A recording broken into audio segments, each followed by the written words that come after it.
Bien le bonjour braves gens. Vous me reconnaissez? Mais si, je suis le Valeton, alias François, ou bien le contraire. Aujourd'hui, je vais vous conter une légende locale, adaptée par Jean Paglieri.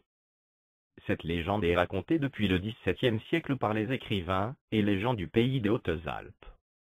À cette époque, Geoffroy Carle, alors président du Parlement de Grenoble, très investi dans la vie du village des Vigneaux, habitait avec sa jeune et jolie épouse au hameau de la Bâtie.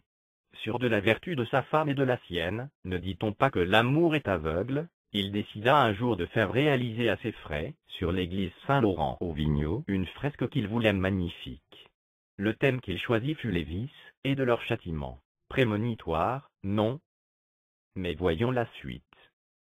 Pour cela l'inconcis engagea un jeune et séduisant, peintre italien, et pour être sûr de bien prendre tous les risques, il décida de confier à sa femme le soin de surveiller les travaux.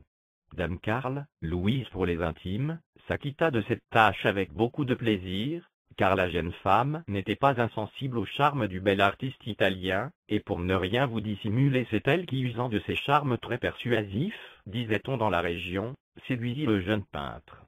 Leur amourette fut de courte durée, car c'est au cours d'une soirée à Ramas, ancien nom de la Roche de Rame, où Geoffroy Carle n'avait pu se rendre, que la belle dame de la Bâtie, décidément volage, oublia bien vite son pauvre peintre, et se laissa séduire par le seigneur des lieux. Et c'est avec naïveté dit-on que l'imprudente se rendit à l'église, pour surveiller les travaux au bras de sa nouvelle conquête. Blessé, jaloux et furieux, vous connaissez les Italiens, le peintre jura de se venger. Et voilà, à ce moment, nous pouvons deviner l'épilogue de l'histoire. Ce fut sur la fresque presque achevée, où il ne restait à peindre que les visages des personnifications des vices que l'artiste éconduit décida de matérialiser sa vengeance, et ce fut ce prétentieux seigneur de Rame, qui hérita de la tête de l'orgueil, la colère, elle ira à merveille à Geoffroy Carle, le mari trompé, et la belle Louise Carle sera à tout jamais juchée sur un bouc, représentant la luxure. De retour de Grenoble, Geoffroy Carle n'a eu aucun mal à reconnaître les portraits, et compris les sourires narquois qu'il surprenait sur son passage. Fou de rage, lui aussi décida de se venger. Il paya et remercia discrètement l'artiste. Et dans le plus grand secret il mit au point un plan machiavélique pour assurer sa vengeance. Durant plusieurs jours il priva d'eau et de nourriture la mule de sa femme. Un matin, les habitants des Vigneaux virent partir Geoffroy et sa femme, lui sur son cheval, elle sur cette mule exsangue, pour visiter leur pré au fond de la vallée.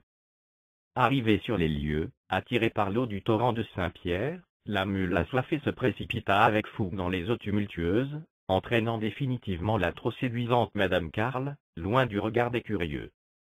À son retour au village, rien de plus simple, quelques larmes pour la forme, une belle messe à l'église des Vigneaux, et un beau geste à l'annonce de son désir, de baptiser sa prairie d'altitude, le pré de Madame Carle, en l'honneur de cette épouse si tendre et si dévouée, disparue trop tôt dans des conditions si dramatiques. Ainsi naquit la triste légende du pré de Madame Carle.